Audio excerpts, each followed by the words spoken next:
Okay, so I just finished reading The Song of Roland, and I absolutely loved it. It was such a good story, very sad, but you know that going into it. There's a lot of foreshadowing telling you that basically all of the heroes are going to die. But there's just such it's just full of such epic, like, manly valor and heroism, and like the relationships between the warriors is just amazing. Like Roland and his best friend Oliver, their bond as warriors. And then my favorite character is the Archbishop Turpin. He fights in defense of his people. It's just so good. Such a good story, beautiful imagery, beautiful dialogue, and even the foreshadowing. Even though it's telling you what's going to happen and it's sad, it's still like just deeply moving. Sometimes in medieval literature, you'll get a lot of spoilers like that. Like the you're not reading the story, at least the original audience. You weren't reading the story for the plot. You weren't reading it for that surprise at the end.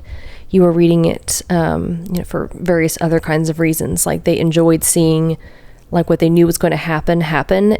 The mystery was, how is it going to happen? How does it unfold, and that kind of stuff. So another layer to it that I need to ask my advisor about, because he assigned this book for me to read. There are a lot of what I think are very overt Christological references between Roland and Christ. Like there's a scene where he's like laying in the garden and he crushes the head of an enemy, almost like crushing the head of the serpent. There's a scene where he's blowing his horn, trying to call his uncle for aid to come rescue him and his troops. And when he does it, at this point, the battle is lost and he knows that they're going to die. Really, it's just calling for his uncle to come and avenge him. And when Roland blows the horn, he blows it with such vigor that he starts bleeding like from his temples. And it reminded me of like Christ in the garden and the agony that he felt, and he was sweating blood. There's a lot of stuff like that. And so I want to ask my advisor if that's the case, if that's what's going on in this story. But definitely a really good read. It's a poem, and this version in particular, so it's by John Duvall. John Duvall, he's a professor emeritus at my university.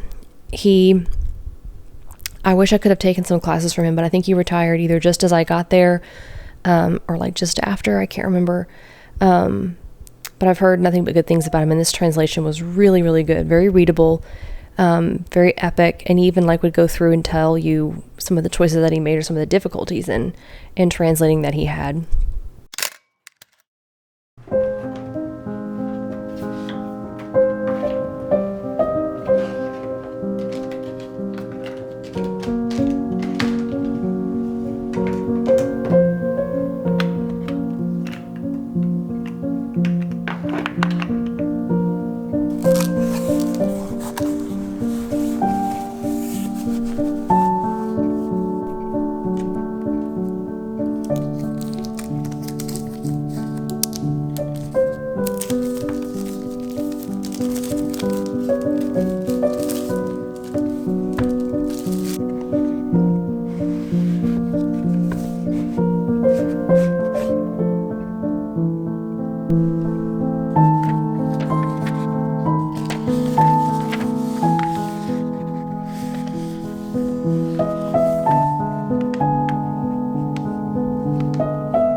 Hello everyone, I hope you're doing well. It's a bit of a later check-in in this video for me. I'm filming this on a Sunday afternoon. All the footage that you will see has been from the last couple of weeks. And it's been a weird month. October has been a weird month for me so far. I haven't done nearly as many outdoor things as I usually do. And part of that is due to Bear just got up and did a big stretch and a yawn. Part of it has been to do with Bear. Poor little guy has injured his paw pads. He's got allergies really bad. At least we think that's what's going on, is that he's got allergies and he's licking his feet and he keeps giving himself sores. And so we haven't been outside hardly at all. I took him out on his birthday. That was a good day, but we really haven't been able to be out much since then, which has been kind of hard for both of us because this time of year it's starting to get cooler and we both love to go on walks. And so we've missed being able to be outside. But other than that, things are going really well here. Patreon is launched. I've got a few subscribers, so thank you for those of you who have subscribed. And if you haven't yet, I would encourage you to go check it out and see if it's something that would be of interest to you. It's been a little scary trying to rebrand my channel and take things in a different direction because inevitably I know that you lose followers doing something like that, but it's early on enough in my channel. I only have, about a little over 1,500 followers at this point. And so at this point, it's a good time for me to take risks and experiment and try new things. And so I'm hoping that along the way, I'll find more kindred spirits who are interested in the kinds of things that I'm doing now on my channel.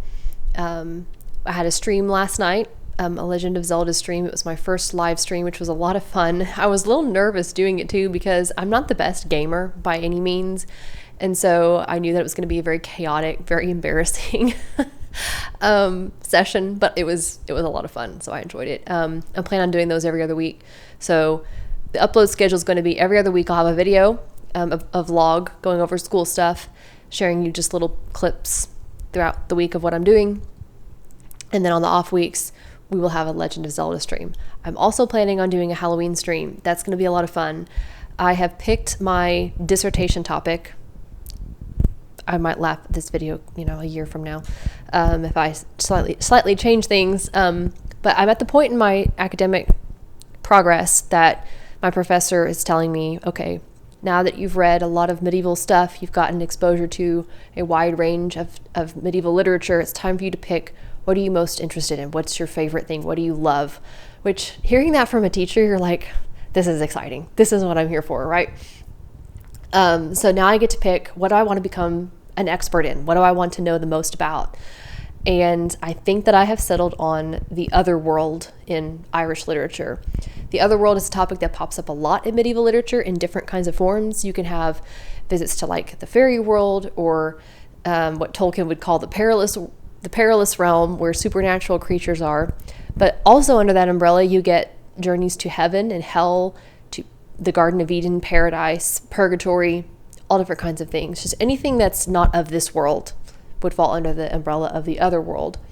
And the other world in Irish literature in particular hasn't been studied as much, just simply because the literature is hard to get into, because Irish is hard to learn. We'll see if I can get there. We're in the process of learning it now.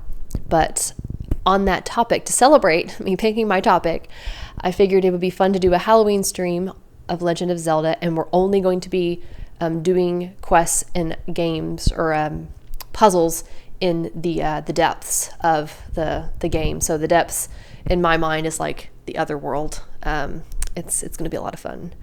It's going to be spooky too because I haven't filled in that map, and so most of the depths in that game are still in the dark, which just makes it even more fun. What else? I was going to show you all the books that I'm looking at right now. I've got a bunch of books that I'm reading through because I'm working on making a list for my professor, for my advisor, of what we're going to start reading the rest of the semester to kind of get ready for some things. So I'll show you a few. I'm reading this book right here. It's called Other Worlds by, I'm going to mispronounce the name, Aisling Byrne. She is a lecturer in medieval English literature, and I believe it's a she. And this book is mostly on the other world in English and Welsh literature that I'm noticing, although she does talk about Celtic, Irish other worlds as well, because there was a lot of influence between the Irish and the English at this period. So this has been a fun book. I'm only in chapter 2 right now, The Other World and the Afterlife, so I'm reading that. And then this book, this is an old book, hard to find. I'm trying to find a copy myself, a used copy.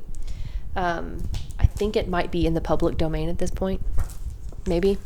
It's a book called The Other World by Howard Roland Patch. I mean, I gotta show you this, guys. Hold on. My microphone is not making a bunch of weird noises, but look at this title page. I mean, this is what books should look like. Come on, focus. My camera doesn't want to focus. I think it's focused now. Yeah, this is what title pages should look like, right? I love the text.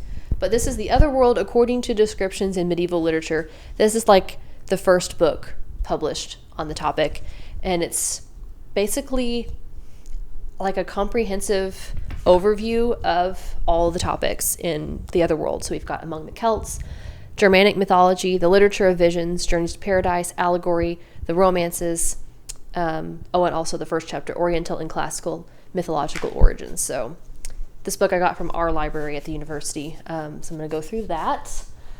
And then this one looks fun too. The Byrne book mentioned it. Actually, Byrne mentioned both of these books. This is called The Medieval Imagination. Let me look at the name. It's a French name, and I'm going to butcher it. Jacques Le Goff is the name. It's originally in French, I believe, and this one was translated into English by Arthur Goldhammer by University of Chicago Press. But this book looks really fun. It's just how, from what I understand, I haven't got to read it yet. I just got it from the library this week. But it's basically the medieval imagination in this period, thinking about things like space and time, the body, literature and imagination, dreams. What else? Let's see. And the marvelous, yes. So I think this is going to be a cool book, but I'm going to try to read the whole thing.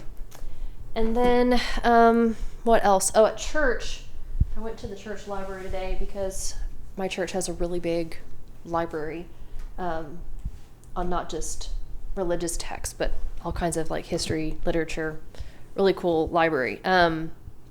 This one is a book, I believe it's pronounced Adhavan, because he's Irish, Adhavan of Iona, and the Life of St. Columba. I've read the Life of St. Columba, but I haven't read the Adhavan story, and Penguin editions are usually pretty good, Penguin classics, and so I think this will be a good one to at least just get into the text.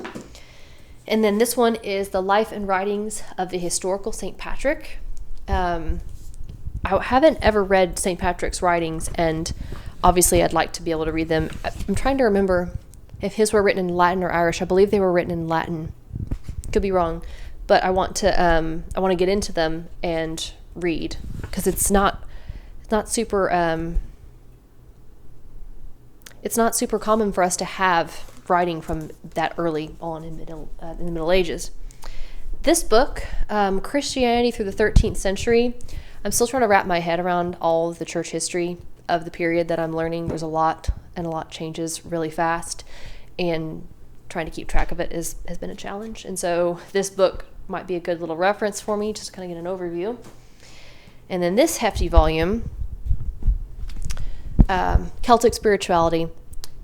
Typically, if anything is labeled Celtic, you want to be cautious with it, because what I have learned in scholarship is that people throw around the term Celtic as this like wastebasket term, and they don't always understand not only what the term means, but they apply it to things that really aren't Celtic. This book, however, looks so far, just at first glance, looks like they're using the term Celtic appropriately. Celtic really should be used to refer to the Celtic languages, so things written in Irish, Scots Gaelic, Welsh, Brittonic. I don't know if we have much in Cornish or Manx. Anyway, all that to say, Celtic really should be used to refer to things in the Celtic languages, because that's how people would have understood their identity during this time, is what language do you speak. So anyway, this book looks like it's doing that, and it's just got a bunch of stuff in it that's really cool, a lot of translations of stuff that I have heard about in the literature that I've been reading, and also just in secondary sources. They'll be throwing around different things that I haven't got to read. And so I want to look at this. There's poems in here. There's Irish poems, Welsh poems. There's Patrick stuff. There's a few saints' lives. The Voyage of St. Brendan is in here, which that is an epic saint's life if you haven't read it. It's really fun. Patrick's breastplate is in here. And then this is something that's cool that I've been learning about. Apparently the Irish, they read a lot of apocryphal books, maybe books that they wouldn't have been reading in England, in Anglo-Saxon England at the time, or even later. And so that influenced a lot of their theology, or at least it influenced their literature as well. And I want to understand what apocryphal books they were reading and why, because that's going to be important to, you know, what was going on in their mindset, what kinds of things are they citing and quoting, and just, you know, what images are they playing with in their literature. And this book doesn't have very much apocryphal, it doesn't have very many apocryphal things in it, but it does have some interesting ones. It's got this one that I started reading. I was looking at it a little bit at church today. It's The Ever New Tongue. I've never heard of this, but I was starting to read it, and it sounds really weird, which I've come to expect from Irish stuff. Not that this was written originally in Irish, but they tend to like the weird stuff. It's funny. I had a hermeneutics professor tell me, like, his rule of thumb for, like, just starting off with hermeneutics. When you're reading the Bible, look for patterns and look for weird stuff. And that is, like, really good for not just reading the Bible, but also for reading medieval stuff, because they definitely have a lot of patterns and they definitely like weird stuff. And so that's, I always think of that line when I'm reading medieval Irish stuff and come across something really weird. I don't want to jabber too long, but that's kind of where I'm at right now. This week is fall break, so I don't have class. I don't have class tomorrow or Tuesday. We go back to campus on Wednesday. But I'm basically using this time. I was thinking I would do a reading marathon where I would just, like, plow through a bunch of texts and just read heavily. But I'm tired, y'all. I really need the mental break from what I'm doing to be able to, like, return to it with some fresh vigor.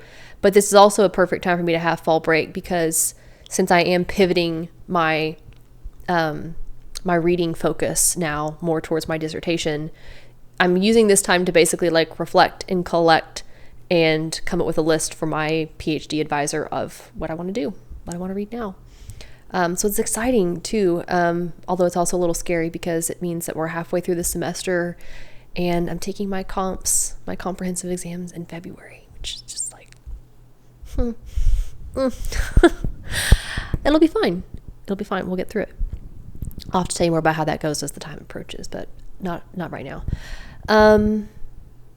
Okay, I think that's it. I think that's all I have. Again, hope you're doing well.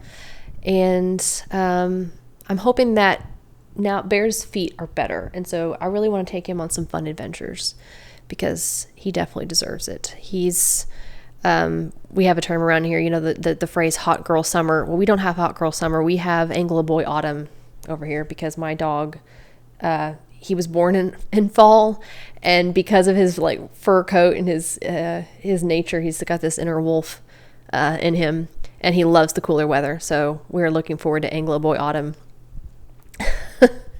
and enjoying all that has to offer.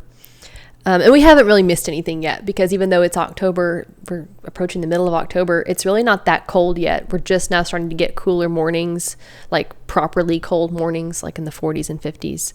But it still gets kind of hot during the day, so we haven't really missed anything yet. The fall colors just now starting to come out. It's a little sad looking right now. A lot of it's looking just brown. We haven't had the rain that we need, but hopefully we'll get some more. But anyway, we're going to focus on doing what fall things we can. So anyway, well, I will go ahead and sign off here, and I'll see you next time.